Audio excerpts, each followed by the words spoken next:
We can make significant improvements to economic productivity and create greater affordability by increasing the stock of community housing.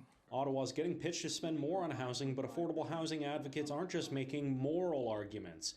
A new study commissioned by 2 housing groups and authored by Deloitte finds Canada could stimulate the economy by building more homes priced below market rate. By improving Canada's investments in community housing up to the average of the OECD, which is about 1.5 percentage points of total housing stock, we would improve our productivity growth from 5.7% to 9.3%, which is $136 billion by 2030 in Canada's GDP.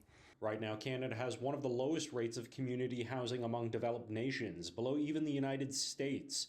There is some funding in the fall economic statement for community housing, but the nonprofit housing sector says if Canada can find the cash to just hit the OECD average of 7% community housing, the growth in the economy could be huge.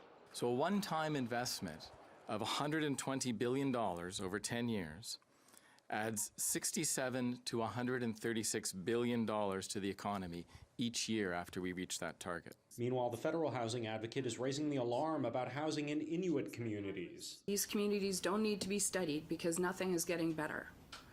If anything, things have gotten worse. But the human right to housing means that government has obligations. Marie-Josée Houle visited Nunavut and Nunatsiavut, finding many overcrowded homes in disrepair priced far above what people can afford.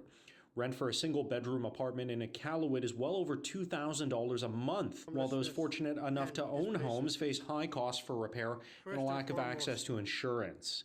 Mold is rampant in too many homes in Nunatsiavut.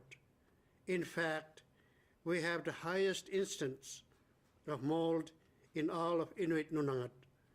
The housing shortage means that families are trapped living in moldy homes with nowhere else to go. The Housing Advocates report requires a response from the housing minister. In a statement to CityNews, a spokesperson for Minister Sean Fraser says in part, they recognize there's work to be done in the north, but since 2015, investments into legacy programs, social infrastructure, and the federal, provincial, and territorial partnership amount to $1.3 billion for 18,100 homes. In Ottawa, Shaoli Lee, City News.